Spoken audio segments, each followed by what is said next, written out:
Boa noite a todos. Muito obrigado pela vossa expressiva presença aqui. Já temos, isso já parece um teatro, não é? Já temos camarote, plateia. Não temos, estão a provar as dificuldades logísticas da biblioteca, não temos muito mais cadeiras, estão quase todas aqui.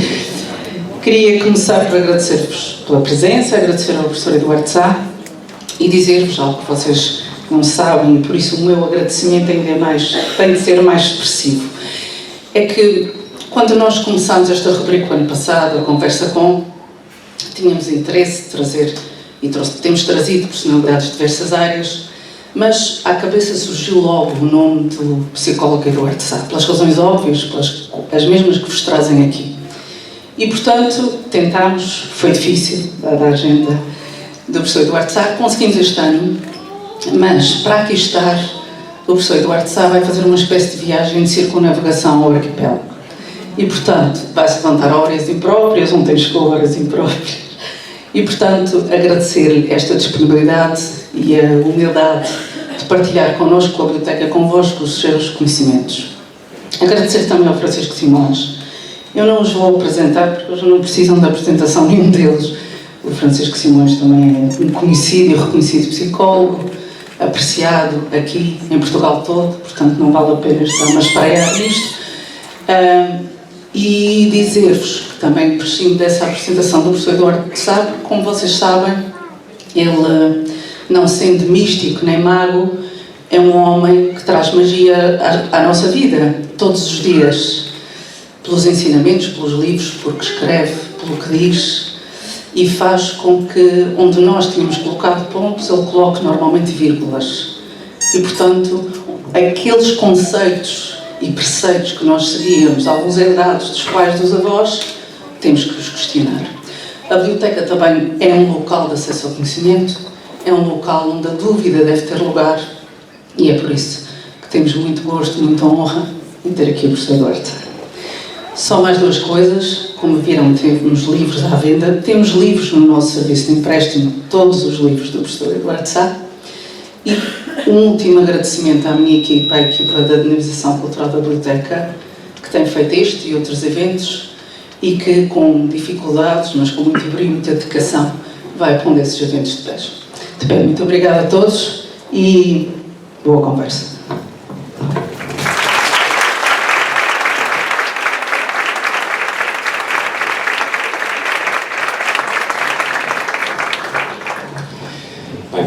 E a todas. Com uma sala tão cheia, eu recomendei que fizéssemos não umas 3 ou 4 conversas, porque com certeza vamos ter muita matéria para discutir e para conversar hoje. O meu papel aqui é com certeza o menos importante, porque eu vou ser essencialmente um moderador, não vou ser, espero não ser um árbitro, portanto vamos tentar que todos possam intervir da melhor maneira nesta conversa. Quero ser essencialmente um facilitador. Portanto, a mim cabe fazer uma breve apresentação, embora as apresentações não sejam muito necessárias, não é? E depois disso, lançar duas outras questões, porque na verdade o meu papel é fazer a primeira, a segunda e a terceira questão, que são as questões que ninguém faz, e depois vocês começam a fazer a quarta, a quinta e a sexta questão, e depois tudo se torna muito mais fácil. O professor Eduardo Sá é psicólogo clínico e psicanalista. Eu vou fazer uma coisa, desculpem a expressão canifoleira, mas vou usar o meu telemóvel. É professor da Universidade de Coimbra e do ISPA, e é um homem resiliente, ele sobreviveu a alunos como eu. Diretor clínico da Clínica Bebés e Crescidos, e entre variedíssimas intervenções públicas que tem sido um divulgador, um divulgador científico. Tem livros publicados na área da psicanálise e da psicossomática e também vários livros publicados no âmbito da saúde familiar e da educação parental. Atualmente colabora com o Jornal Observador, embora já tenha tido colunas em vários jornais nacionais, e também tem um programa de rádio que pode ser acedido no site do Observador. A questão de partida é se os pais são melhores ou piores. Eu faria, ou invertia um pouco a discussão no sentido para perceber se as crianças são assim tão más ou mais difíceis hoje em dia, que precisemos de questionar os pais na sua qualidade enquanto pais. Ora bem, Francisco, eu vou já responder, se me dá licença, vou só pedir 10 segundos para os cumprimentar a todos. Eu não estava de toda à espera disto.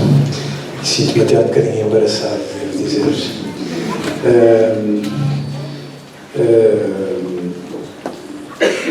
Como imaginam, eu ando um bocadinho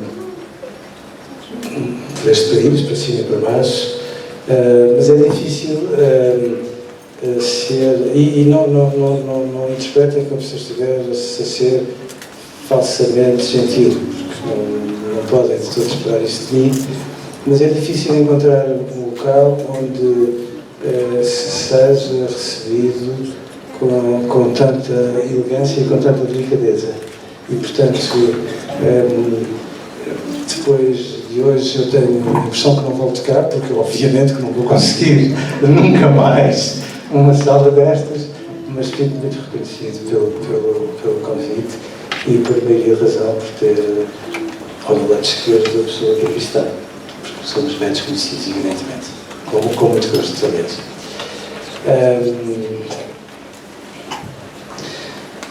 Eu acho que o grande desafio que nós hoje todos temos é de convivermos com uma realidade que eu tenho a impressão que os pais não querem aceitar. É que nós temos hoje recursos educativos como há uma geração, há duas, há três, há muitas não existiam. Temos a noção de como a escola pode ser importante no desenvolvimento e mal ou bem ela foi-se democratizando, e isso é um privilégio. Mas eu acho que os pais têm que aceitar que as crianças hoje não são diferentes daquilo que as crianças eram. E que precisam de muito tempo para serem crianças, que é aquilo que me parece que os pais hoje menos cuidam, desculpem. Eu acho que os pais têm um pouco a ideia de que, eu ouço isto muitas vezes, têm hoje a ideia que a vida é mais apressada e que as crianças têm que ter todo um conjunto de compromissos que não faz sentido que elas tenham. E de repente é absolutamente desconcertante, porque muito provavelmente esta é, sem dúvida, a geração dos melhores pais que a humanidade já produziu. E, ao mesmo tempo, quando as crianças entram no jardim de infância, que não no ensino básico, os pais, de repente, parecem entrar num registro de um alarme ilimitado e imaginar que a escola é o local onde as crianças crescem, de preferência. E não é verdade. A escola é uma invenção absolutamente fantástica da humanidade.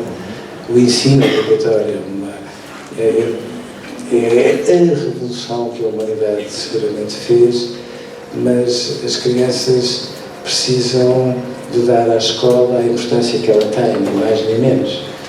E às vezes eu acho que os pais hoje, desculpem, não têm a noção de como o ensino obrigatório tirou as crianças do trabalho infantil e deu-lhes oportunidades de crescimento. E hoje nós temos que parar para perguntar qual é a linha vermelha que se passa, que separa, aliás, o direito fundamental de todas as crianças à educação do trabalho infantil. Porque a esmagadora maioria das crianças neste país está muito para além da linha vermelha e há muitas crianças neste país que trabalham 45, 55 e 60 horas por semana. E, portanto, não faz sentido que nós sejamos tão bons pais e que espatifemos de uma forma tão inacreditável a infância. E, portanto, as crianças hoje são iguais. Eu fico absolutamente enternecido quando as mães se babam e me dizem: meu Deus, eu até tenho medo de dizer estas coisas, mas a educadora do meu filho disse que ele é provavelmente sobredotado, e eu quando até 10 para dizer assim: não, mas olha, sabe, se nós não as estragarmos, todas as crianças são sobredotadas. É fácil estragá-las, mas são todas solicitadas. E, portanto, as crianças são absolutamente notáveis, são comoventes, são de uma generosidade e de uma sabedoria fora de lugar, mas elas precisam de tempo para ser crianças e eu confronto muitas vezes nos grandes centros, sobretudo em Lisboa, com mães a dizer eu prefiro que o meu filho entre aos 7 anos no ensino obrigatório para ter mais um ano para ser criança, como se escola fosse sinónimo de acabou-se a infância. E, portanto, as crianças são iguais, são muito mais cuidadas hoje. Eu acho que os pais hoje continuam a ter o mesmo sexto sentido que os nossos pais tinham. Às vezes os pais dão mais importância aos autores que escrevem para pais, o que eu acho muito importante, considerando o aluno, claro, ao sexto sentido que os pais têm. Às vezes dão mais importância aos blogs do que ao sexto sentido que os pais têm. E os pais têm que perceber que se querem ser bons pais, é um bocadinho como... É como os antibióticos precisam de fazer uma geneira de 8 em 8 horas. Os pais que não fazem uma geneira de 8 em 8 horas não percam a esperança. Ainda não são bons pais, mas com jeito vão lá chegar. Agora, a discussão tem sido muito colocada nos termos do bom e do mau. Ou seja, a análise que hoje em dia se faz da parentalidade é uma análise muito centrada nas questões, podemos dizer, morais. O que não é necessariamente a melhor forma de ajudar os pais. Pais bons e pais maus. Há mesmo esta categoria assim tão definida.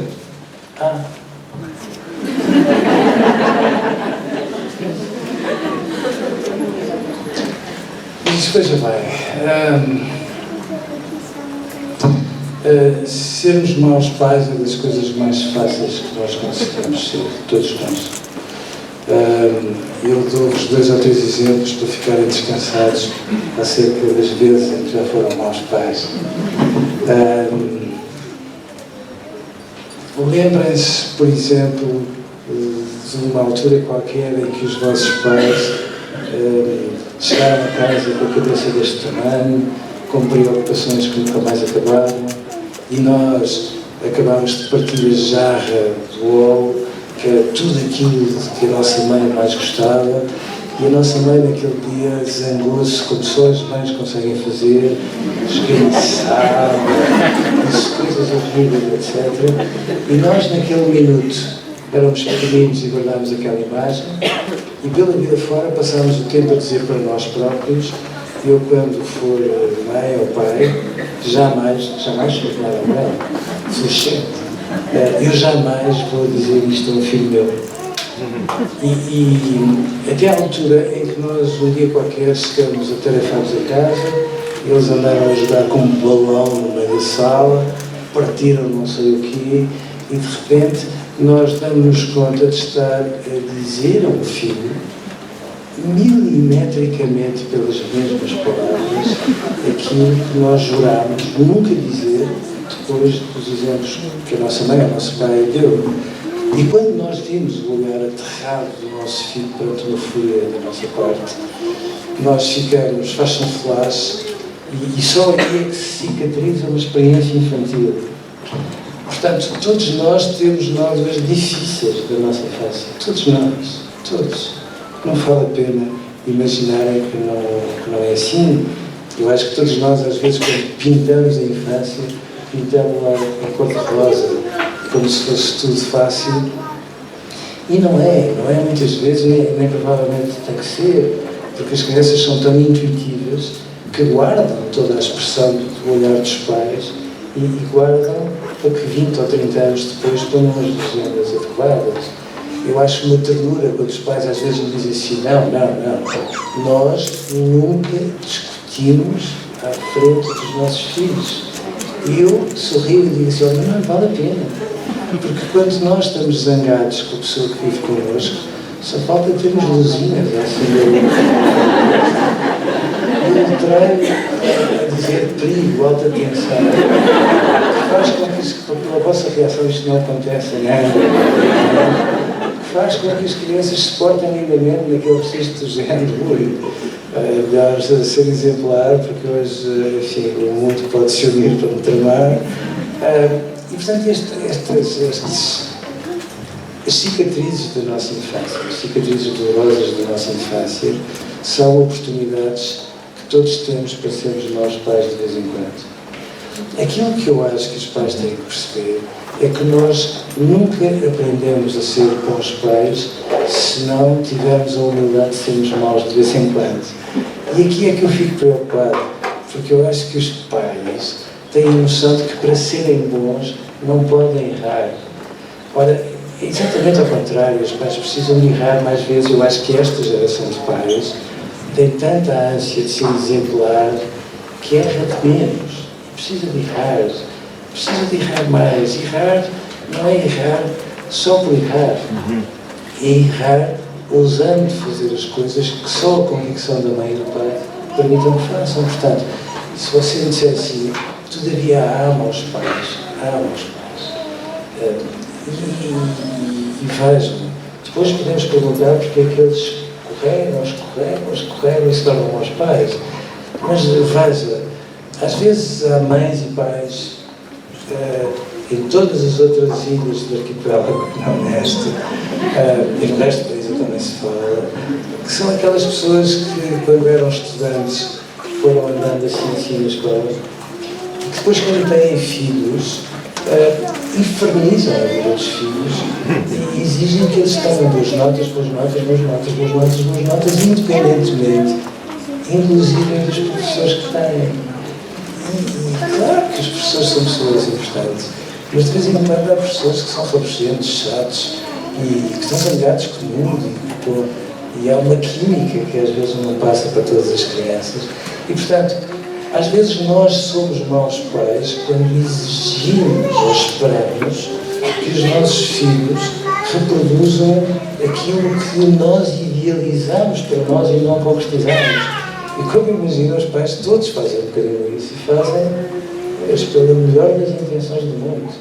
Mas muitas vezes não se dão conta que são maus pais, porque depois as crianças têm um bocado a ideia que, por melhor que façam, por mais que tentem corresponder, parece que há ali um nível de perfeição a que elas nunca chegam e que faça com que os pais digam o que eu tenho por este miúdo. Portanto, sim, somos. Às vezes somos maus pais no contexto de um divórcio. Há pais que, para não se divorciarem, estão divorciados por dentro, aquilo é pior. Mas eu fico triste, para dizer a verdade, quando eu vejo pais que, no contexto de um divórcio, baralham tudo e, de repente, têm relações com os filhos em que os colocam num conflito de lealdades tão irrespirável que faz com que haja crianças que passam por humilhações que as comissões de proteção de crianças e de jovens não podem ignorar. Há crianças que, quando chegam à casa da mãe, são despidas no hall de entrada do prédio, porque aquela roupa com que elas vêm é a roupa do pai, jogava que era delas, sobem de cuecas para o apartamento. Isto passa-se um dia atrás do outro. E, portanto, sim, nós somos muitas vezes bons pais. Qual é a baliza? É a maneira como nós nos pomos em causa. Os pais, quando têm ideia que nunca se enganam e raramente têm dúvidas, são maus pais. Os pais, quando se põem em dúvidas em relação aos erros que fazem, tornam-se bons pais. Evidentemente que à cabeça, nós somos todos, quando temos um bebê no colo e nos deslumbramos a olhar para ele, aí não somos bons pais, somos que é o domínio do mágico e do sagrado, e somos tão inacreditavelmente bondosos que às vezes, quando temos dúvidas de sermos bons, é só lembrarmos das noites todas que nos levámos a morrer.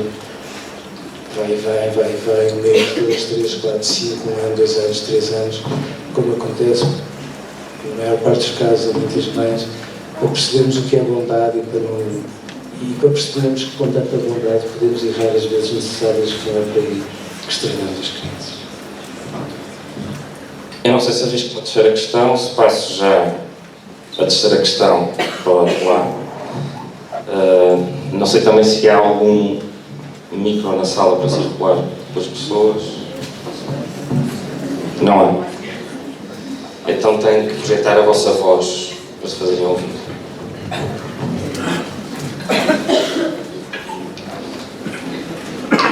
Acho que está toda a gente. Eu, para secularizar o convidado, porque eu sendo psicólogo tenho sempre essa perspectiva de que temos que assegurar as pessoas, não é? Nós conhecemos quase todos aqui dentro, nem que seja de vista. E garanto que vamos ter boas perguntas. Acho que está ali. Aquilo que o professor Eduardo Sá disse aqui, de eu ia num país islâmico, por exemplo, da Arábia Saudita. Bom, se eles estivessem disponíveis a entender alguém a expressar-se em português, eu acredito que diria. Sabe porquê? Porque as crianças, independentemente das latitudes, têm as mesmas necessidades e os mesmos direitos. Por dentro são todas iguais. E eu acho que nós até devíamos ter isso em consideração, porque provavelmente muitos de nós, quase todos, às vezes nos desmazelamos por muitas crianças à nossa volta que têm os mesmos direitos e em relação às quais nós não estamos tão atentos. Falo das crianças que às vezes estão aos cuidados de centros de acolhimento durante anos na sua vida, como se não tivessem direito absoluto a uma família. Falo de crianças de algumas minorias étnicas que só por serem mulheres não vão à escola sem que os pais tenham uma consequência em relação a isso. E, portanto, nós, independentemente das latitudes, eu acredito convictamente, sabe, que as crianças são um património da humanidade e, portanto, não são nossas, é uma responsabilidade nossa, mas é uma responsabilidade de todos. E por isso eu fico muito triste quando há crianças que pulam de fora a morrer à fome e sem direito à educação. E acho uma delícia que toda a gente se preocupe com a educação ambiental, que eu acho indispensável, e não nos preocupemos já agora, para ontem, se for possível, em dar a todas as crianças os direitos à educação, que muitas crianças em países islâmicos, em países cristãos, não têm direito. E já agora, devo dizer, sem que isto pretenda ser assintoso,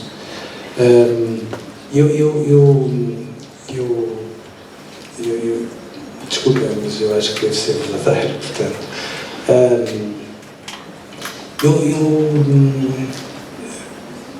Serei um cristão que não acredita em Deus, ou se preferirem, acredito de outra maneira, mas acho que às vezes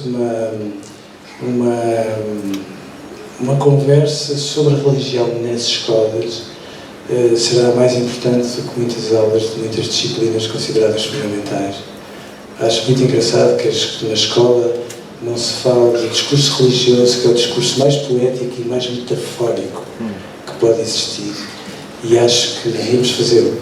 E já agora fico muito zangado por causa disso, porque entendo que muitas escolas que têm um pendor religioso têm uma obrigação acrescida em nome da democraticidade do ensino. Acho uma vergonha quando algumas escolas religiosas, católicas e não só, quando algumas crianças têm níveis de desempenho escolar à volta do 3, as convidam a sair, porque julgava eu que, por maioria de razão, nas escolas que têm uma influência religiosa, todos têm direito aos seus desempenhos, e não é bem aquilo que eu vejo de norte a sul do país. E, portanto, se eu tenho alguma obrigação, e se eu tenho algum dever com os meus filhos e com os filhos dos outros, é ser tão corajoso, se for capaz, para chamar a atenção destas incongruências, porque obviamente, não faz sentido que aquilo que mais pode dar sentido a muito do que é psíquico dentro de nós, o discurso religioso, não faz sentido que seja usado de uma forma paranoide, mediada pelo ódio, como muitas vezes acontece. Ficou zangado comigo?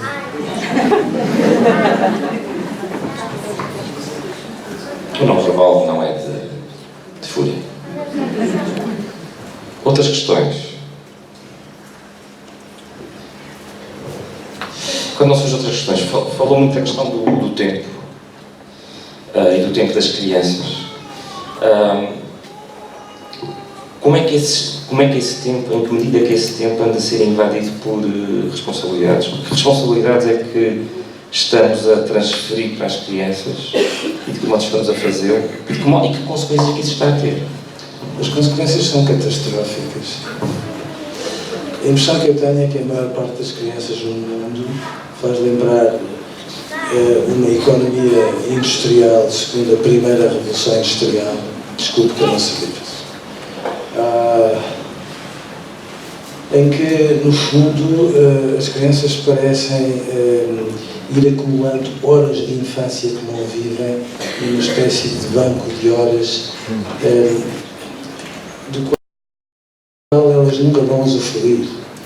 E, portanto, quando as crianças não têm tempo para ser crianças, elas, desculpem, crescem um bocadinho doentes, crescem deprimidas.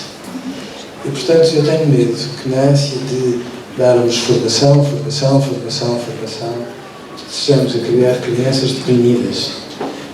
Crianças e adolescentes, que eu ponho claramente no mesmo pacote. Isso eu acho trágico, absolutamente trágico. Às vezes os pais interpelam-me e dizem assim, ok, muito bem, mas nós temos um trabalho. Eu não tenho dúvidas. Claro que eu sei, como devem imaginar, todos trabalhamos, mas não é por deixarmos as crianças nas escolas muitas horas que elas têm, no fundo, o direito àquilo que de alguma forma precisam para ser crianças. Para as crianças serem saudáveis, precisam pelo menos de ter a linha A, 2 horas de brincar, de tempo livre por dia. Não me interpretem mal. Eu não disse 2 horas de ateliês de tempos livres. Porque muitas vezes os ateliês de tempos livres, agora há exceções, felizmente, são atividades escolares parte 2, parte 3, parte 4. Os pais até dizem que é os ateliês de tempos livres que os filhos fazem trabalhos de casa, que obviamente na região autónoma dos Açores não existem, porque talvez não façam sentido. E Angra, sempre teve uma identidade tão própria, mesmo em termos culturais em relação à região autónoma e não só, que se calhar era engraçado que o dia não existisse mesmo aqui e podemos lá ir já a seguir. E depois as crianças precisam de mãe ou de pai todos os dias, não só quando se conta uma história antes de adormecer. Precisam de ter, se nós pudermos pôr, eu até tenho medo, porque as pessoas começam a dizer assim, bom, vamos fazer contas. Ui, mas assim... Também é uma questão de conciliação, claro, de fundo, não é? De conciliação entre o trabalho e as atividades familiares. Eu penso, e só fazendo aqui um breve comentário, eu vim a terceira em Lisboa, eu quanto mais vou a Lisboa, mais gosto de viver na terceira. Entendo isso muito bem. E por uma razão, ou por uma, não só uma de razões, mas claramente a noção de tempo e a capacidade de gestão de tempo que num espaço urbano hoje é exigida às pessoas em Portugal tem como maior impacto a diminuição de tempo às crianças. Sem dúvida nenhuma. Em Lisboa é muito inquietante porque há muitas mães que levantam as crianças às 5 da manhã e as põem num transporte público às 5h30, 6 horas da manhã. Já vi muitas mães com os filhos a dormir num transporte público onde as vão deixar e onde muitas vezes saem para as ir buscar entre as 7 e as 8 da tarde. Há uns tempos, tentando ser provocatório não é insolente. Eu pedia para que os jardins de infância fechassem todos às 5, que é quase uma maneira de dizer assim, um dia os governos têm que perceber que os cidadãos são pessoas sérias e pessoas sérias têm que ter discursos sérios. E, portanto, evidentemente que os pais não podem continuar neste registro pateta de que quanto mais horas estão no trabalho, melhor trabalham, porque não é verdade. E nós estamos num mundo que nos trata como se fôssemos todos um bocadinho imbecis, em que nos dizem que vestir a camisola, que é uma versão urbana de seja explorado sem fazer ondas, vestir a camisola é no fundo trabalhar muitas horas, independentemente de tudo o resto. Há até trabalhos em que, se nós saímos à hora porque cumprimos aquilo que são as obrigações que nos confiam, somos mal vistos, e depois, quando se trata de sermos avaliados, somos prejudicados. O mundo é um bocadinho enlouquecido ao mesmo tempo.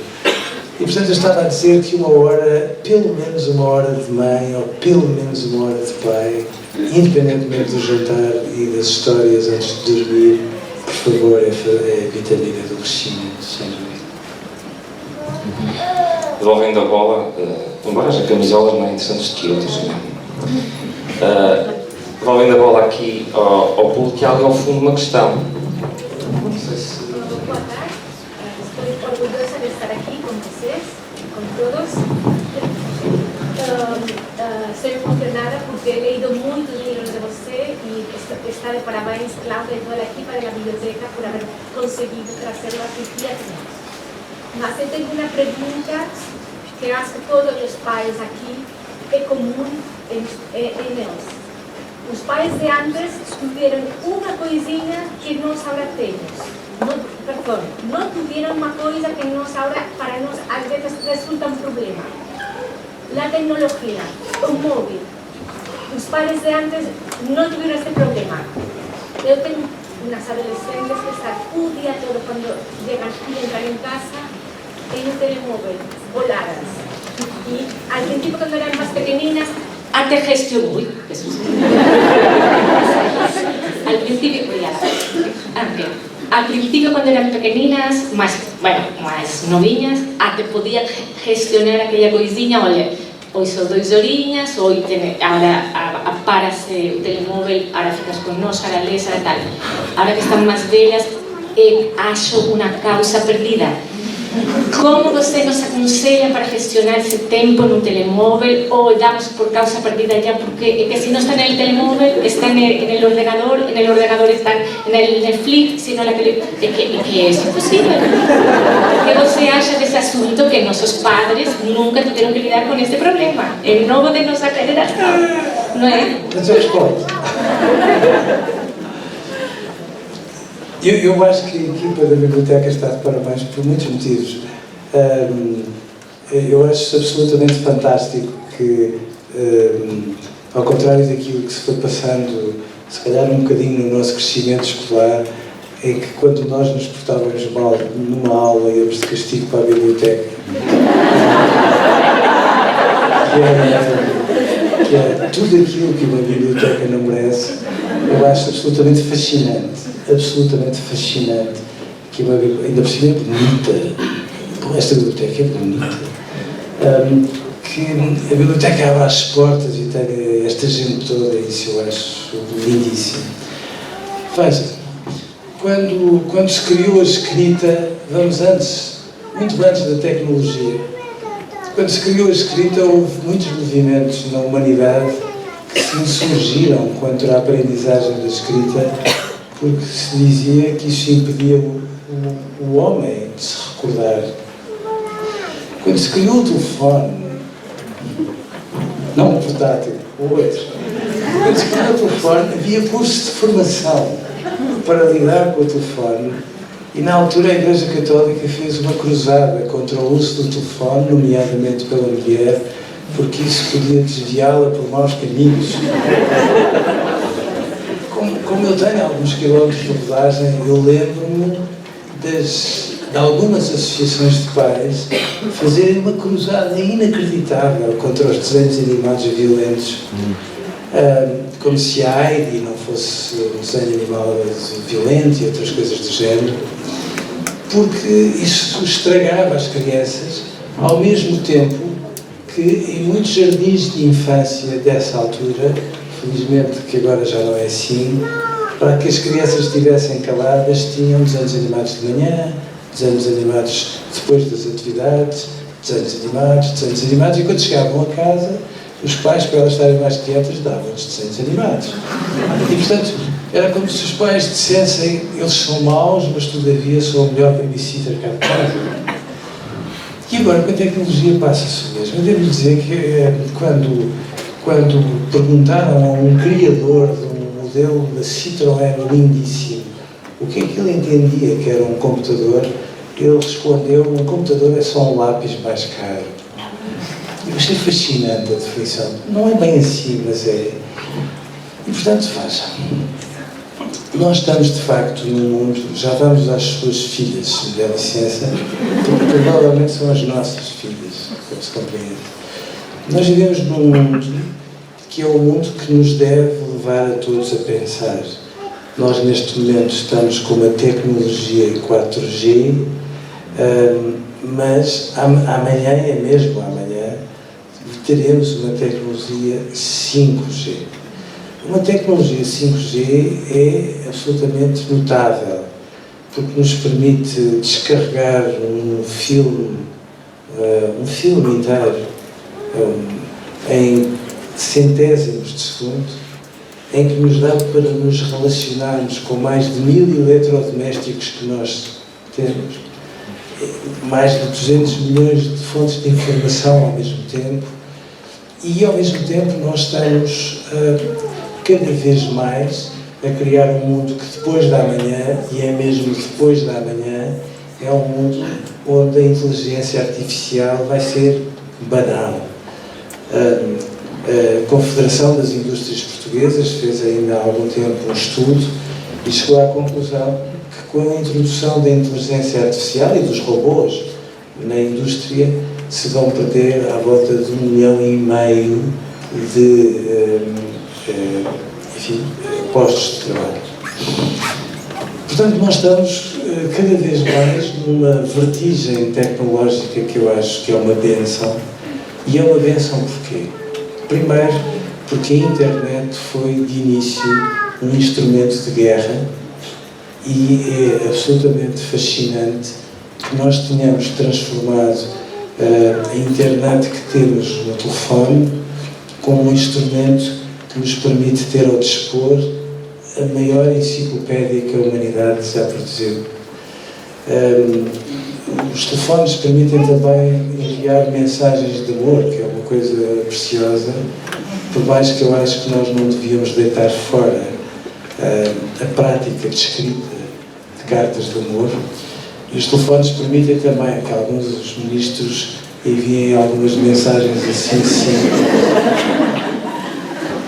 que depois os incriminam.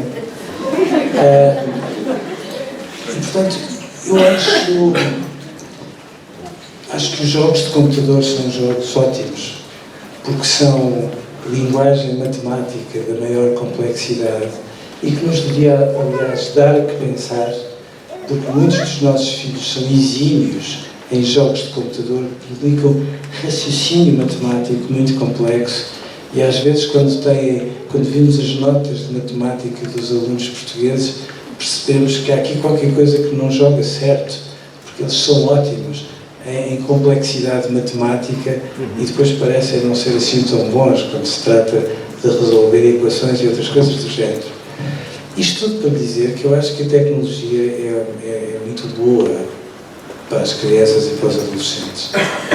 Aquilo que a mim me preocupa é que os pais, e os pais, não me percebam mal, por favor, somos todos os pais, nos limitimos mais do que devíamos de sermos uma verdadeira entidade reguladora.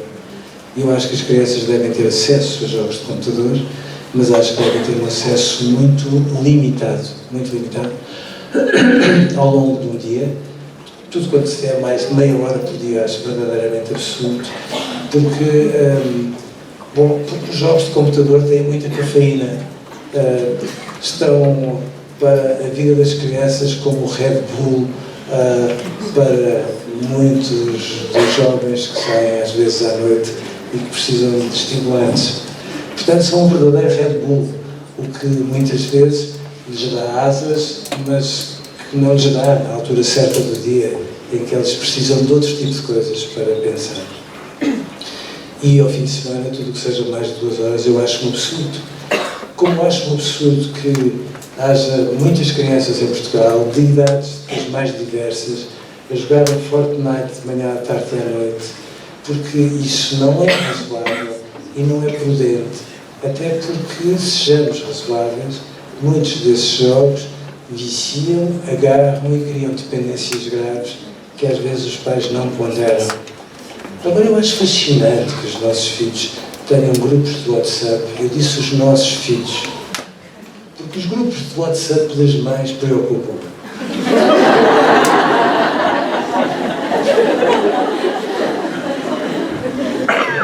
Eu jogava que era só em Lisboa, mas afinal não. Os grupos de WhatsApp das mães, bom, às vezes são uma coisa terrível, quase.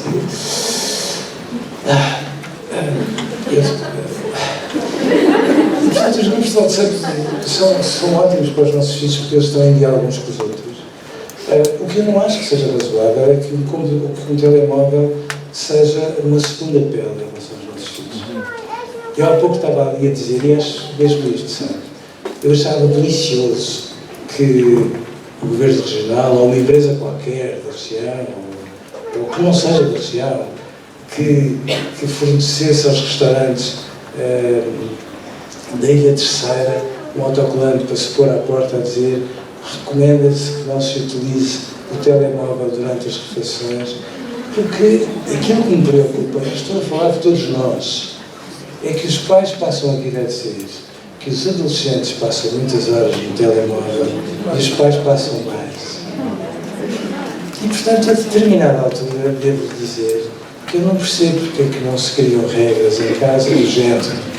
É proibido utilizar o telemóvel às refeições. Eu julgava que era só uma questão de bom senso. Que, a partir do momento em que se vai para a cama, os pais são os fiéis depositários do telemóvel e os adolescentes não os usam, ponto final.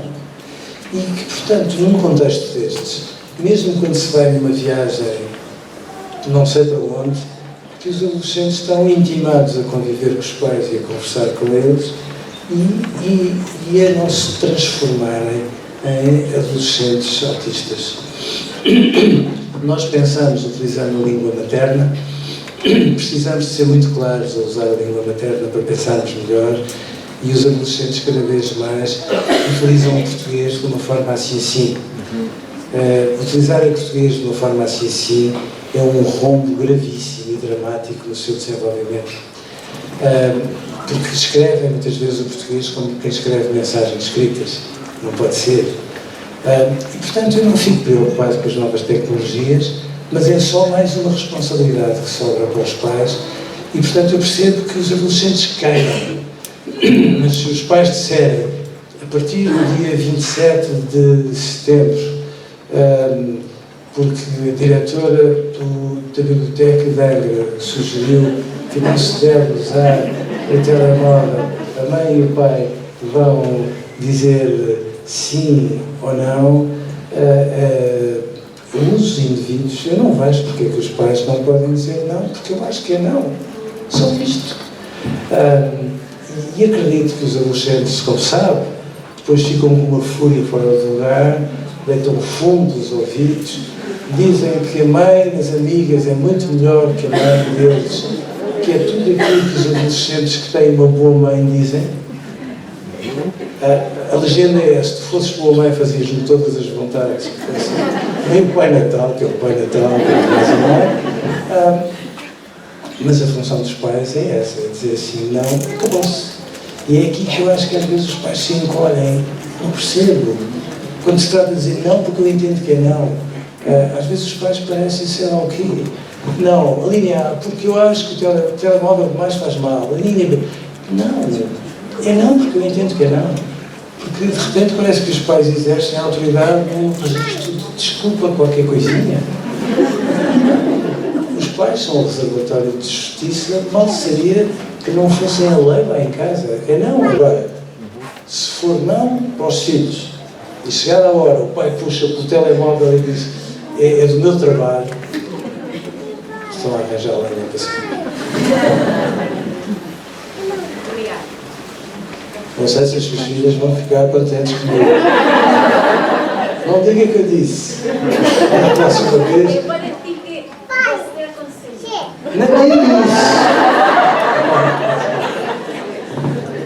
Na próxima vez, elas estarão por aí e dizem: lembra-se tu, pessoa, eu sou um homem héteros. E ali também, Boa tarde a todos, o meu nome é Ricardo Brasil e estou aqui como pai do Tomé e da Rita.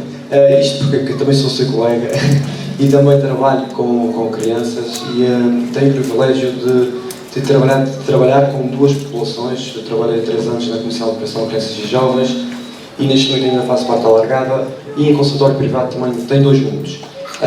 E há uma coisa que o Francisco tocou aqui muito importante, o tempo. O tempo dos pais para as crianças, o tempo das crianças, realçado pelo doutor, para brincar. E nestas duas realidades, nestes 2 mundos distintos, vejo 2 ações completamente diferentes. Mas a minha questão é assim, também fui jovem, fui talvez... Não é? Ainda sou, mas já fui mais.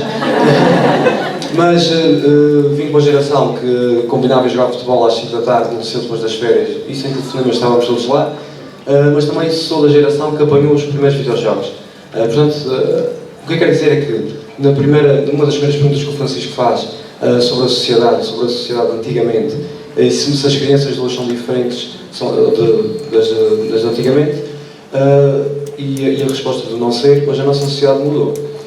E a minha questão aqui tem a ver também com a experiência que há muitos pais que são bons pais, e a maioria dos pais que nos procuram, isto em consultório privado, são bons pais e têm boas práticas parentais e fazem o que de melhor acham que se deve fazer para os seus filhos, e só isso já é uma grande vantagem. Mas muitos deles apenas precisam, muitas das vezes, que nós possamos confirmar que sim, que são bons pais e que estão a fazer bem as coisas corretas. A minha questão prende-se com o seguinte: a sociedade de hoje é diferente, mudou, a ideologia mudou, há uma mudança social muito significativa. Por exemplo, o estatuto do professor é muito diferente de quando era no tempo dos meus avós ou no tempo dos meus pais para o estatuto que é agora, a maneira como era realçado, e acho que está tudo um bocado interligado. Não sei se num dos seus livros, num dos seus textos diz, como realçou há pouco, que as crianças são como um computador topo de gama, que vem com muitas funcionalidades, com o topo das funcionalidades que podem haver e que depois nós, sociedade, ou nós, com alguma estratégia, que acabamos por não as desenvolver ou por não as moldar, digamos assim. A minha questão tem a ver com: será esta sociedade mais evoluída nos direitos da criança, como foi realçado há pouco, mas também mais instruída, mais sábia, também tem outro conhecimento que não tinha antigamente? Será ela uma indutora de exigência para os pais, ou são os pais também que têm mais conhecimento, que colocam a fasquia de exigência mais elevada? Isto porque muitas das vezes a criança só precisa que alguém acredite nela e que alguém acredite que ela é capaz. E isto pode acontecer em qualquer estado social.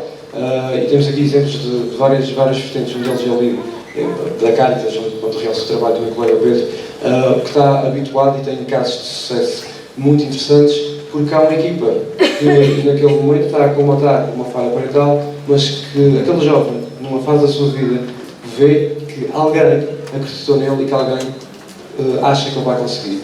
Portanto, é uma questão de dúvidas. Eles são vários. Ricardo, veja,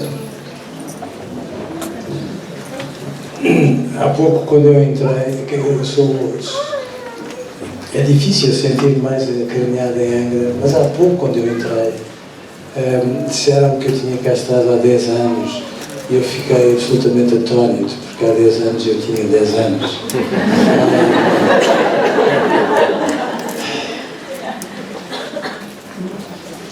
O Joyce dizia que só os seres humanos é que são capazes de ser jovens.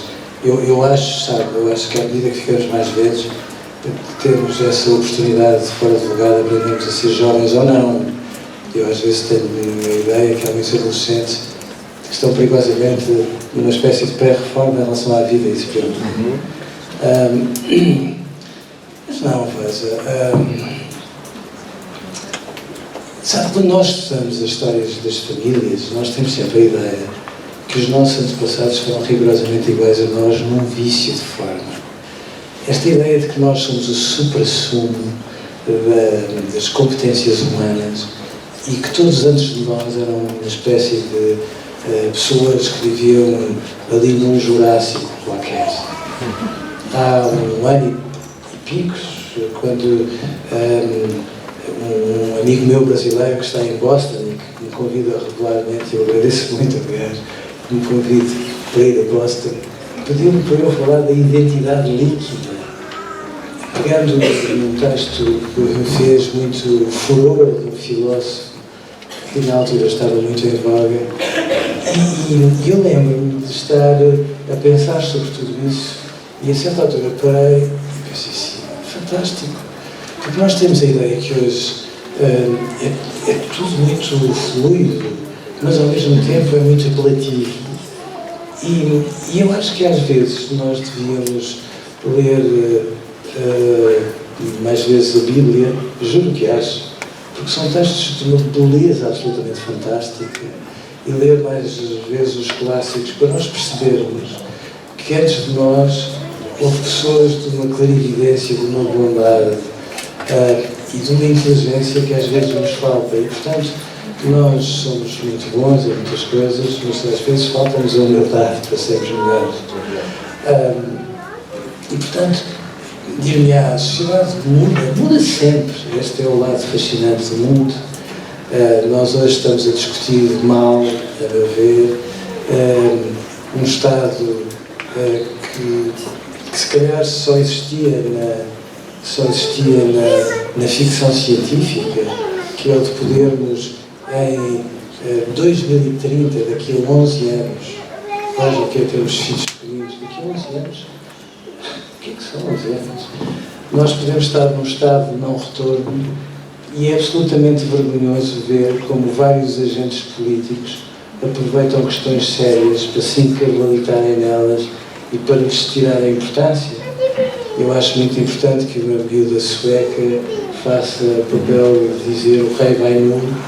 Já acho grave quando os presidentes deste planeta se encolhem perante uma miúda sueca e não explicam aos pais e às mães e aos professores o que é que estão realmente a fazer para além das intenções que têm. Portanto, o mundo sempre mudou e o mundo das pessoas é esta diversidade absolutamente fascinante. Eu nunca disse, todavia, que as crianças são um computador sofisticado. Eu costumo dizer, tentando trazer você é tão psicólogo como eu, não é? E a mim irrita-me particularmente que se cria esta ideia que o futuro da psicologia são as neurociências, porque eu acho isto do mais absoluto obscurantismo. É bom que nós tenhamos a noção que quando nós olhamos para o equipamento de base de um bebê, portanto, tudo o que é sistema nervoso, neurónios, se preferir, ele vem com o equipamento de base, depois o equipamento de opção já lá vamos. O equipamento de base significa que um bebê traz, e um bebê já dentro da mãe, que é outra história, traz qualquer coisa como 11 zeros de neurónios que tagarelam uns com os outros em 10 acompanhados de 15 zeros de sinapses. Portanto, se nós dissermos assim, se nós olharmos para um bebê recém-nascido, ainda dentro da mãe, porque eles nascem psicologicamente dentro da mãe, há alguns deputados que ainda não perceberam isso e votaram a favor da gravidez de substituição num mundo que devia respeitar as crianças, e é uma enormidade, uma vergonha que nós, os psicólogos, a Ordem dos Psicólogos devia assumir, e eu tenho a maior honra de fazer parte dela e até ajudei a criar, mas nós devíamos ser muito mais duros e muito mais claros de explicar isso. E, portanto, este equipamento de base não é replicável por nenhum computador. É muito mais sofisticado que um computador. O que significa é que depois, quando a mãe diz olá bebê de um determinado modo, e diz isso uma vez, 2 vezes, 30 vezes, muitas vezes, estimulando da mesma maneira, veja, 10 elevado a 26 são, só para termos a noção, são mais células e sinapses de todos os grãos de areia de todas as praias da Terra. Ao computador, meu Deus. Qual 5G? Estamos além. E, portanto, são os pais, quando estimulam de uma forma tendencialmente coerente e constante, que fazem com que os sinapses se estabilizem e que criem um software com que nós pensamos. É por isso que eu acho que é uma vergonha absurda que num Estado de Direito haja crianças que são dadas, que são abandonadas e estejam em banho-maria 2, 3, 4, 5, 6 e 18 anos numa instituição, porque nada substitui esta estimulação personalizada. São danos irreparáveis e o Estado português preocupa-se tanto com a humanidade e esquece as questões mais básicas, uma vergonha. E, portanto, isto para dizer que nós somos muito mais que um computador sofisticado, somos absolutamente fascinantes. Vou só dizer isto e vai estar saturado de mim, mas apetece-me dizer isto. Eu, há uns anos, fui convidado do Instituto Nacional de Estatística, então há muitas matemáticas, eu reconheço que a química não foi a melhor. Eram um bocado chatas. E depois estávamos a falar da vida psíquica e algumas que tinham assim um esgarro de mal educadas, que começou a me irritar de uma maneira que não estava a ver. E elas achavam que tudo aquilo que é subjetividade humana era lixo. E é um lixo, como sabe, é só lixo, porque se não fosse a subjetividade humana, o Einstein, sem tabelas de Excel, não tinha feito o que fez. Vitorino Médio precisou de tabelas de Excel que nunca mais acabavam para ser Vitorino Médio. E nós às vezes achamos que a subjetividade humana é um adereço, é só aquilo que nos torna humanos. E então aquelas matemáticas estavam a irritar, você não imagina, irritavam, porque cada vez que eu falava elas quase como quem diz, olha, se eu devia estudar estatística, e às vezes até devia. E eu a certa altura cheguei ao fim, estava tão irritado com elas, mas tão irritado com elas, que disse assim, pronto, vamos fazer um ponto de ordem. Um homem, em cada ejaculação, tudo a ver com a matemática, tem qualquer coisa como 1 milhão de espermatozoides. Aliás, mentira, 100 milhões. Nós, calma. Pronto, o espermatozoide avança à razão de 1 centímetro por hora. Também não é grande coisa, mas é o que se pode arranjar. E uma mulher produz potencialmente 1 milhão de óvulos em toda a vida. Potencialmente. O que faz com que, foi um matemático que fez essas contas, não fui eu, claro, como imagina, o que faz com que, a partir dos espermatozoides do nosso pai e dos óvulos da nossa mãe, a probabilidade a priori de cada um de nós ser como é, portanto, ser aquele espermatozoide e aquele óvulo, é de 1 para 10 elevado a 25. Eu juro que quando me percebi disso, pensei, eu sou mesmo muito mais importante do que imaginava à escala do universo. Eu sou inimitável. Já posso ser inimitável. Mas se formos aos espermatozoides e aos ovos dos nossos avós, só para arrasar as matemáticas, a probabilidade, a partir dos ovos e dos espermatozoides dos nossos avós, de cada um de nós ser como é, portanto, ser aquele espermatozoide e aquele óvulo, é de 1, veja bem, para 10 elevado a 1426. E depois eu virei para elas e disse assim, pronto, se derem importância à estatística, a probabilidade de 100 pessoas que resultaram de espermatozoides e de ovos diferentes, portanto, está a ver, isto tudo a multiplicar.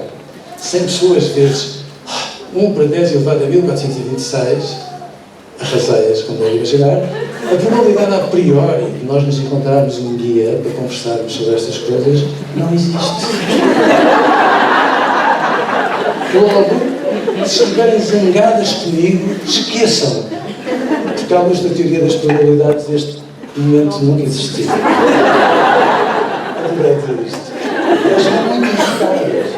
E depois eu enchi a alma e disse assim, mas cuidado, a probabilidade de 100 pessoas cujos espermatozoides e os ovos resultam de 1 para 10 elevado a 1426 se sentarem um dia a falar de coisas que lhes interessam, não existe.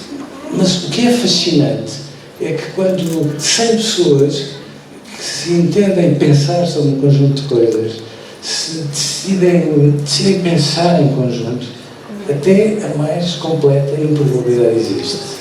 Isto é o lado fascinante da subjetividade humana, que eu acho que muitos governantes ainda não perceberam. Um dia vão lá, um dia vão lá. Agora, isto para dizer o quê? Para dizer que os pais têm noção do que têm de precioso nas mãos. E os pais querem fazer tudo aquilo que só os pais querem fazer. Querem fazer bem, querem ser perfeitos.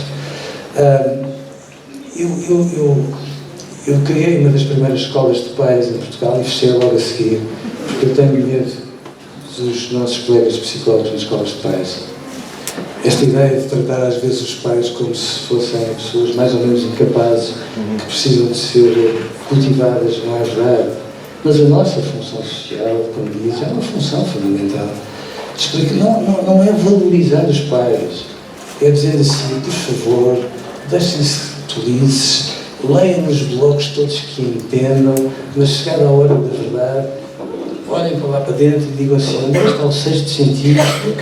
Fala meio pai, sim, porque meio pai muitas vezes não fala, no continente não sei se sabem, mas muitas vezes quando as crianças perguntam, não posso fazer isso, o pai diz, pergunta à mãe, e portanto, o pai e a mãe às vezes não falam. Eu também acho que não. E portanto, sim, a nossa função social eu acho que é absolutamente fundamental, muito mais fundamental do que nós imaginamos, porque as pessoas pensam, sabe? E às vezes nós não falamos do pensamento como se fosse o pai mais precioso da humanidade e partimos do pressuposto que somos todos escolarizados e pensamos pouco e não é verdade. E é melhor calar-me, porque senão ainda vou falar de mais números. Há uma coisa para aqui à frente. Boa noite. Antes de mais, a minha questão prende-se com o ser criança. O que é o ser criança, as horas para ser criança? Falámos em duas, claro que a gente não contabiliza as duas por dia. Por dia, exatamente. Pronto, agora vamos falar destas 2 horas por dia, que estão provavelmente espalhadas entre o jantar, o pós-escola, o antes da cama, certo? Em que as crianças, nestas 2 horas, querem fazer aquilo, ultrapassar aquela meia hora que a gente falou há pouco, não se deveria ultrapassar.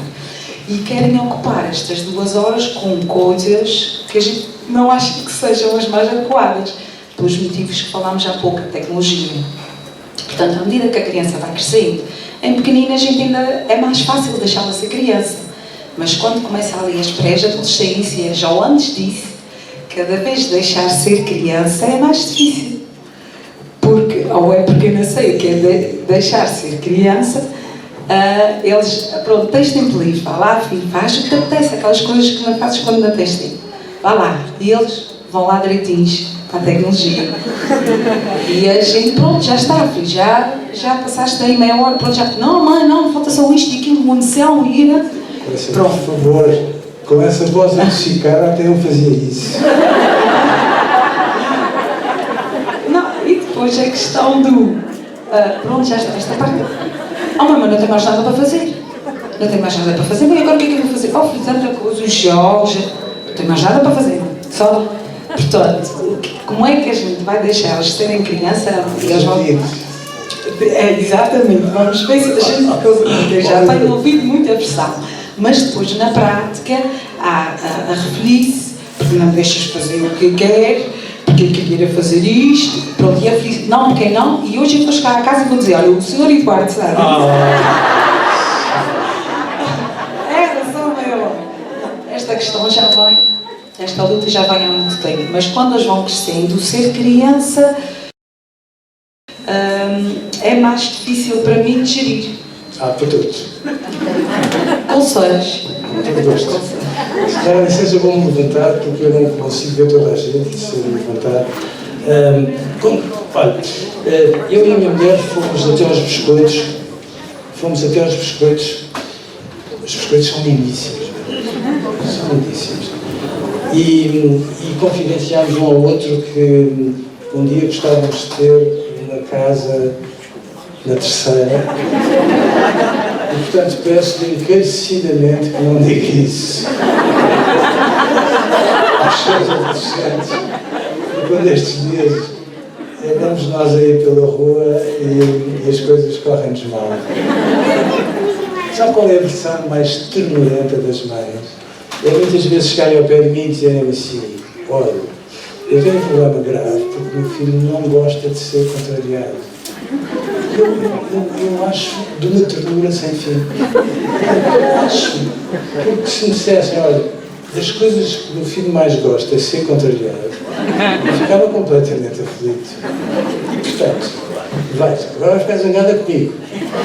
Está preparada? Pronto, respiro fundo. Vamos lá ver. Com essa voz absolutamente adocicada, não vai conseguir nada. Espera. Não, muito pior. Isso é, por favor, muito pior.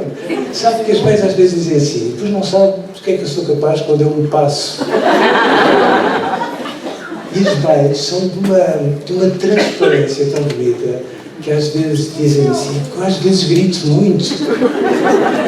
E eu já disse assim, olha, calma, o lado esganiçado das mães devia ascender a património imaterial. Não é por aí. O que eu acho uma ternura é que quando as mães se esganiçam, às vezes o olhar delas é de uma bondade tão inacreditável que aquilo é uma mensagem completamente paradoxal. Por um lado, a mãe não admite que tu faças, mas por favor não insistas muito porque a certa altura desfaçam para ti. E portanto, as coisas põem-se desta maneira. Uma mãe é um produto de primeira necessidade. E portanto, se a mãe ou o pai entendem que há limites que são inegociáveis, isto resolve-se com alguma... Está a ver o que é a fúria de mãe por ali acima? Pronto, é isso. Quando a mãe e o pai dizem não e acabou-se.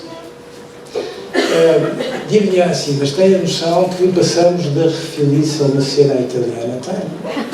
Claro que tem. Mas, por favor, nós precisamos de fazer isso algumas vezes. Note um pormenor.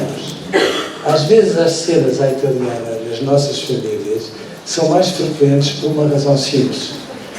Porque os pais chegam cansados a casa, como é evidente, e às vezes dizem não, e depois, às vezes estão tão cansados que fazem de conta que não vêem, e deixam passar uma asneira, 2 asneiras, 3 asneiras, 4 asneiras, e depois vão varrendo a fúria da mãe e a fúria do pai para baixo do tapete, e depois há a 6ª asneira, que às vezes é uma porcariazinha insignificante. Nós zangamos com juros de mora, sobre taxas, e é muito confuso, porque não taxamos aquilo que devíamos taxar e depois taxamos amendoins. Somos nós que introduzimos a confusão. E, portanto, não diga que fui eu que disse. Diga que foi alguém na especial. Não, mas é só uma questão de definir aquilo que entende que é inegociável. E depois de encher o peito de ar, perceber que há ali 2 ou 3 dias de braço de ferro, e se a sua atitude for coerente, acredito que os adolescentes são muito razoáveis. Aliás, devo dizer uma coisa. Eu fico às vezes um bocadinho melindrado com aquilo que se diz acerca dos adolescentes.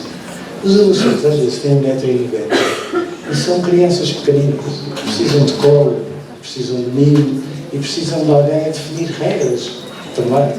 E os pais às vezes encolhem-se quando se trata de definirem regras. E é isso que estraga. E portanto, se a mãe e o pai definirem o que é um mínimo denominador comum e puserem isso em prática a partir do dia 27 de setembro, ok, vamos entrar em outubro ainda ali em forças, mas quando chegarmos ao 5 de outubro, pronto, comemoramos a implantação da República no facto do... Mas as coisas são assim, sabe? Evidentemente que eles refilam, porque, oh meu Deus, porque os nossos filhos são como os sindicatos da função pública a discutir direitos adquiridos. Portanto, os nossos filhos percebem que têm uma mãe e um pai, como deve ser, que bem conversados eles os metem no bolso, certo? O que é que eles fazem? Esticam. Eu tenho um exemplo que eu acho uma ternura. Há uns tempos, Eu fui procurado por uma professora da Faculdade de Economia que me disse: olha, vem procurar, estou muito aflita, porque a minha filha andava triste. Tinha entrado na Faculdade de Economia, estava a tirar notas inacreditáveis no primeiro ano de Faculdade de Economia, os meus colegas a darem os parabéns por ela, e ela sempre triste, sem perceber o que é que estava a passar, até que um dia me sentei com ela e disse: olha, minha filha, não passa daqui, a mãe precisa de saber o que é que está a acontecer. E a Mariana virou-se para ela e disse assim: não, eu não conto porque tu não ias aceitar. E a mãe disse: vá lá, a mãe com certeza até vai perceber, portanto, porquê é que tu não contas? Eu se fosse aqui, contava, e estava, o que é um filho, não está? Não, tu não ias aceitar, tu ias desagar comigo. E a mãe, cada vez que começou mais pequenino, disse: pronto, seja o que for, a mãe diz sim. Nunca digam isto duas vezes, a terceira. E a filha disse assim: pronto, está bem, eu quero mudar de curso. E a mãe disse: podias ter dito, queres ir para a medicina. Como sabem, em Portugal todas as crianças que têm boas notas ou vão para a gestão ou para a medicina, todos os outros são débeis, mais ou menos distantes. E em Portugal a coisa é tão assim que quem vai para a professora é quem não tem mais nada que fazer, o que significa que este país tem um respeito fora de lugar pelos professores, e enquanto for assim nunca será um Estado de Direito, mas é só terminar. E ela disse: não, eu quero ir para a direção de atores. E foi. Porque a mãe... E, portanto, não é a única mãe adocicada deste mundo. Aliás, as mães são invariavelmente assim mesmo quando se esganiçam. Agora, se entende que há um limite a partir do qual a tecnologia é um obstáculo à relação da família, não, e acabou-se.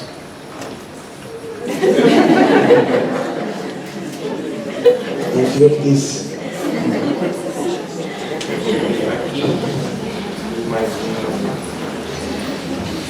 Olha, eu peço desculpa desde já estar sentado nas duas canarianas e o microfone não joga lá muito bem. Também peço desculpa porque eu sou esganiçada por natureza. Sempre fui esganiçada, é uma coisa que toda a vida eu digo. Pronto, estou a brincar, claro. Não por ser esganiçada, sei que sou. Eu tenho um filho que, segundo um médico muito conceituado no nosso país, é autista. É um autismo muito ligeiro.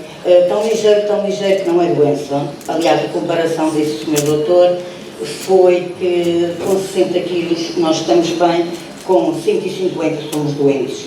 E que o meu filho tinha 61 quilos no autismo. Foi um dito assim. Nunca considerei que o meu filho fosse autista, sinceramente. Ele diz que ele tem síndrome de Asperger, mas que é assim que se diz. O meu filho já não é um jovem, não é uma criança, é um jovem adulto de quase 25 anos. E que fez a escolaridade toda aqui na Terra. Isto começou, o drama do autismo começou quando ele foi para a primeira classe. Fui a Lisboa por conselho de vários professores, aliás, educadores, e fui com ele esse médico, que num quarto de hora de consulta, vendo 2 relatórios de 2 psicólogas consideradas boas aqui da Terra, disse que elas eram mentirosas, que a educadora do meu filho era mentirosa, que o meu filho não era nada daquilo que estava ali, nem do que eu estava a dizer, e o miúdo estava sentado ao meu lado, que o meu filho tinha que ser uma criança extremamente introvertida e não um miúdo que era extremamente popular, e que tinha, portanto, os tais 61 quilos da Asperger, e que eu tinha que viver com isto. Claro que eu, quando saí de lá, estava de rastros, fui-me informar, procurei tudo e mais alguma coisa, e confesso que não conseguia concordar com nada daquilo que via, nem achar que ele tivesse o que aquele senhor dizia. Procurei uma segunda opinião, por acaso foi num pediatra aqui da Terceira, que não esteve um quarto de hora com ele, esteve sozinho com o Luís por 2 vezes, ao todo 4 horas e qualquer coisa, e que disse-se para mim, quando no fim chamou-me e disse-me: Isa, tu estás parva, o teu filho não tem síndrome nenhum da Asperger. Ele não disse: tu estás parva. Não, disse que me conhece, não, disse que me conhece, disse mesmo que estás, mas ele conhece-me, pronto. Então estou uma terra muito pequenina e para mim, eu detesto falar em público e estar a dizer o que estou a dizer custa. O que é que espera de mim? É sobre o percurso do Luís, não pelo Luís, mas pelos outros todos que a Terceira tem na mesma situação em termos de escola. Então, dá-me licença que me interrompo. Diga-me. primário. Eu nunca, depois, em particular, falo-ei se entender que isso pode ser útil. Mas em público, como compreendo, não vamos falar de questões muito particulares, sobretudo quando passam uma certa linha. Seja como for, veja.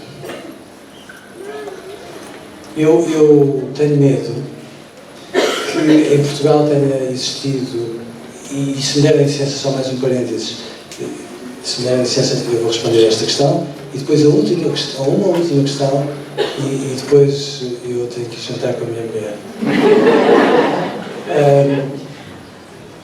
E eu tenho medo que tenha havido um alarme público sobre a gripe A, e de repente se tenha entrado numa espécie de indiferença que eu não compreendo perante a forma como proliferaram diagnósticos de síndrome de Asperger. O síndrome de Asperger é uma categoria da psicopatologia que foi, referida pela primeira vez em 1965, 67, e que 2 ou 3 neurologistas em Portugal começaram a descobrir mais recentemente. As coisas demoram o seu tempo para chegar aqui. E de repente começaram a dizer, a torto e direito, que todas as crianças tinham síndrome de Asperger e a receitar para o síndrome de Asperger metanfetaminas. Não me interpretem mal, não é discurso nenhum contra a medicalização ou a medicação de crianças, não vale a pena irmos por aí, mas diz o relatório da Direção-Geral da Saúde que se nós temos à volta de 1 milhão e tal mil crianças entre os 6 e os 14 anos, eu já começo a achar um bocadinho inquietante que se dê a entender que as metanfetaminas fazem menos mal que o açúcar e as gorduras e que haja qualquer coisa como quase 5 milhões de doses diárias de metanfetaminas a ser consumidas pelas crianças portuguesas.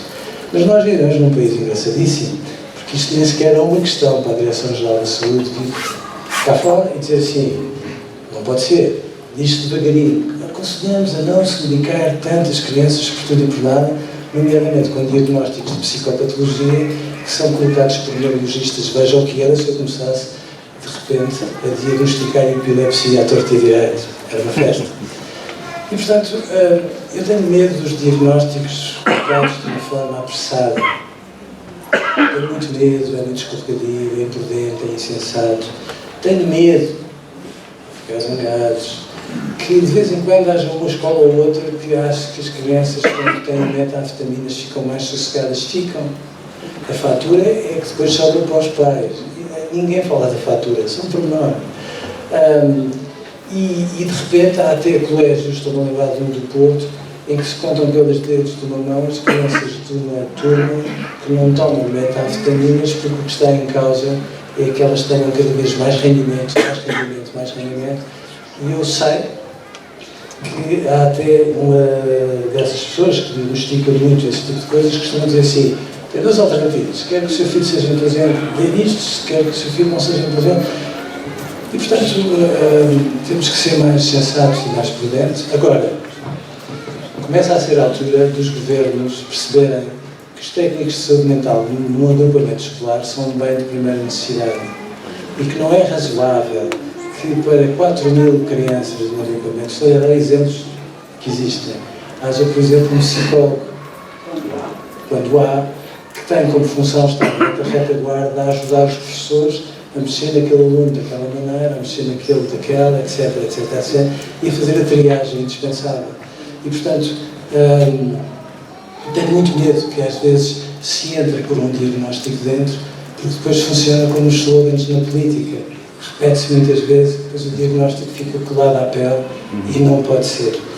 E, portanto, eu acho que é muito importante que fique claro que, em termos de saúde mental, estamos cá nós, os psiquiatras, com certeza, a fazer diagnóstico. Tudo o que seja para além disto pode ser escorregadio, porque de repente criam-se constrangimentos tão graves que, em vez de ajudar, podem estragar a vida de algumas crianças. Vamos à última questão, se me dá licença, senão a minha mulher nunca mais. Boa tarde. Quero acreditar piamente, professor, que esta geração de pais é realmente a melhor. Foi uma das É boa? É boa.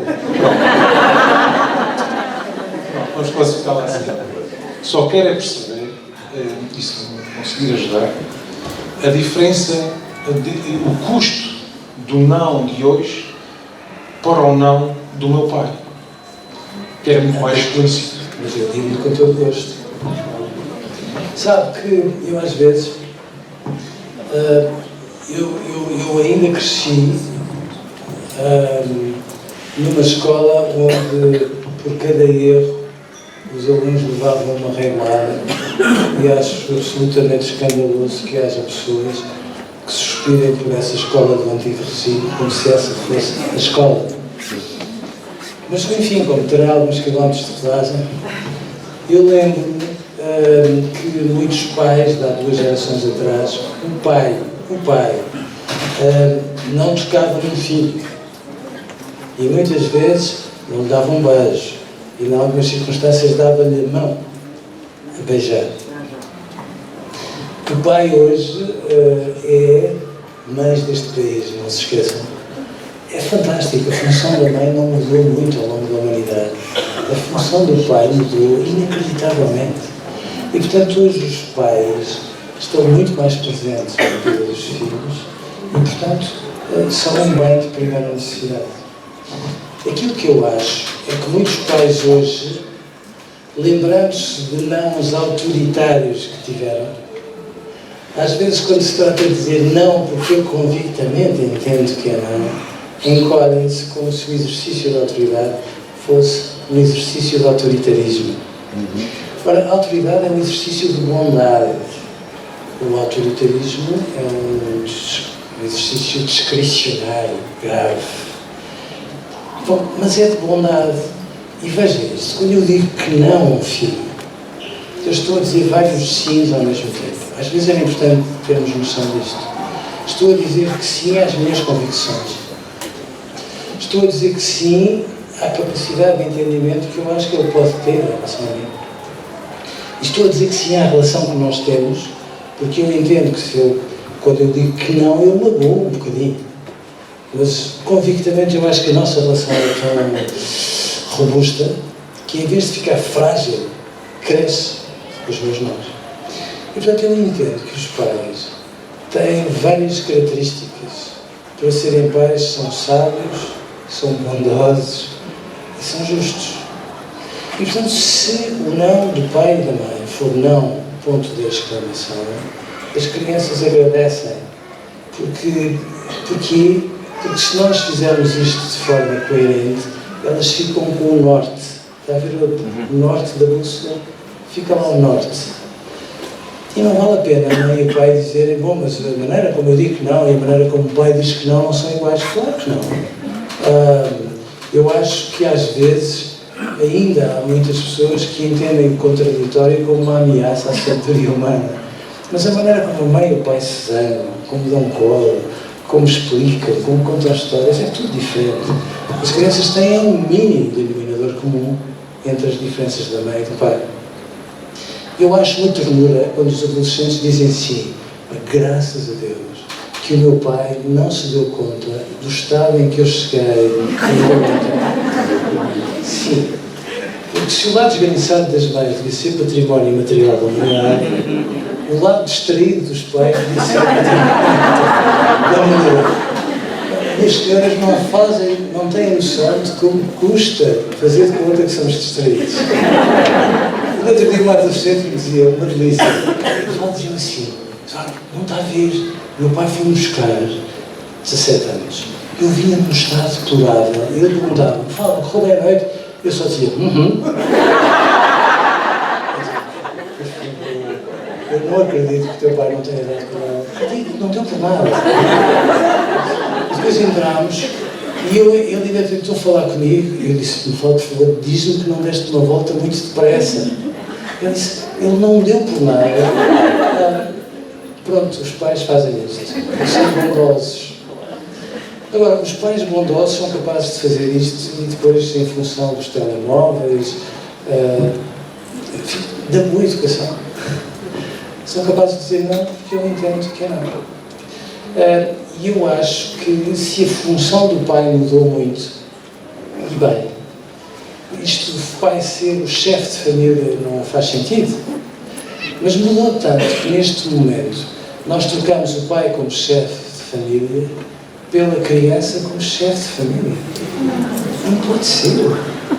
Porque quando uma criança é chefe de família, eu não questiono a intenção bondosa dos pais. Mas quando uma criança é o chefe de família, de repente, é como se ela estivesse muito mais abandonada à sua sorte do que é suposto. E, portanto, nós precisamos dizer não, porque eu entendo que é não. Claro que os nossos filhos vão sempre buscar um colega que pode ser até às 3 da manhã, e etc, etc, etc. Porque os nossos filhos, quando querem ser demagógicos, dão 10 a 0, qualquer partido que é na campanha eleitoral. Mas não é isso que está em questão. Se nós, em convicção, achamos que não é não, é não. E, obviamente, eles leem nos nossos olhos a nossa convicção. Porque se eles sentirem esta convicção nos nossos olhos, porque é que nós temos que dizer foi o Dr. Eduardo Sá. Eu tinha que dizer isto. Que explicou isso numa sessão na biblioteca da ANA. Não.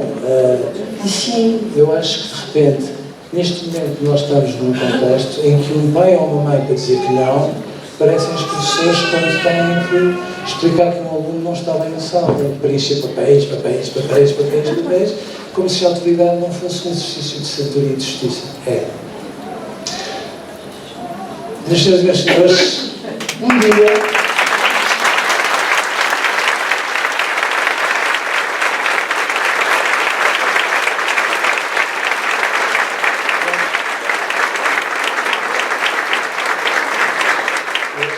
Eu ia contar a última história, um dia, o educador da infância contou uma história que eu acho uma ternura e que diz bem de como os nossos filhos são inteligentes. Esta educadora de infância era uma mulher já com 40 e muitos anos, que tinha filhos muito crescidos e finalmente tinha tido um filho pequenino chamado Manel, que tinha 4 anos. E ela quando falava de Manel, era de uma paixão absolutamente contagiante. E o Manel era um rapaz muito engraçado, mas que tinha o mesmo defeito que os nossos filhos. O Manel adorava bolachas antes de jantar. Não sei, deve ser por causa de estar a pensar no jantar neste momento. E ela estava um dia a cozinhar e percebeu que o Manel ia muito devagarinho, abria o armário das bolachas e tirava uma bolacha muito devagarinho, e quando estava já de bolacha na mão, ela virava-se e dizia: Manel, o que é que estás a fazer? E ele dizia: comer uma bolacha. E esta mulher fazia aquilo que as mães deste país tudo fazem. Não se come bolachas antes de jantar, voltas a fazer isso, etc, etc, etc. Notem, só em favor dos homens, muitas vezes os nossos filhos vão ter com o pai que está a trabalhar e perguntam, falando para dentro, posso comer uma bolacha? O pai não ouviu logo, não responde. As crianças fazem aquilo que os fiscais das finanças fazem muitas vezes e não deviam. Presumem que o pai está de acordo, mas o pai ainda leva um responso da mãe e diz: depois tu desautorizas. Pronto, e o Manel foi lá pela segunda vez. E quando está a tirar a segunda bolacha, a mãe vira-se de súbito e diz assim: acabou-se. É a última bolacha que te comes, eu não admito que tu faças isso. Um responso que nunca mais acabava, e respirou fundo e pensou: ele não vai ter coragem de voltar outra vez. E quando estava já distraída, percebe que ele está a aproximar-se do armário das bolachas. O armário das bolachas é um sítio precioso em nossas casas, porque, como sabem, nós um dia vamos ao supermercado, no dia a seguir vamos para tirar uma bolacha e estão lá os pacotes olimpicamente vazios, e nós perguntamos: quem é que deu as bolachas? E eles dizem. E então o Manel estava aí na terceira bolacha e ela disse assim: Manel, tu vais comer outra bolacha? E o Manel, com um ar absolutamente caloroso, e disse: não. E ela ficou muito sem jeito. E eu disse: mas o que é que tu vieste aqui fazer?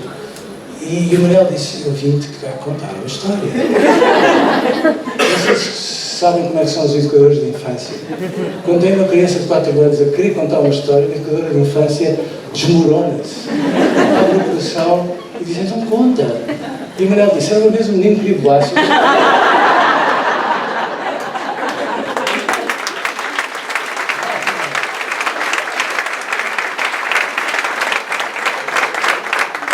Se souberem o fim, não vou aplaudir. E a mãe ralhou, e o menino foi buscar uma segunda bolacha, e a mãe ralhou, e depois quando ele ia buscar a terceira bolacha, a mãe ralhou. E sabes o que é que o menino dizeu à mãe? Perguntou o Manel. E a mãe, já atónita, disse, não. O menino dizeu, estúpida.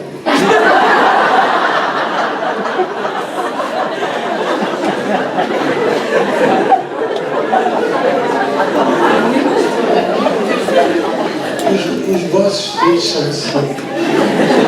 Os nossos filhos são isto. São capazes de uma delicadeza nas circunstâncias mais inacreditáveis e de nos interpelar até à alma que é menos esperamos. Às vezes o problema não é lermos as pessoas que escrevem para crianças ou ouvirmos a biblioteca de Angra. Às vezes é só darmos o tempo para se escutar.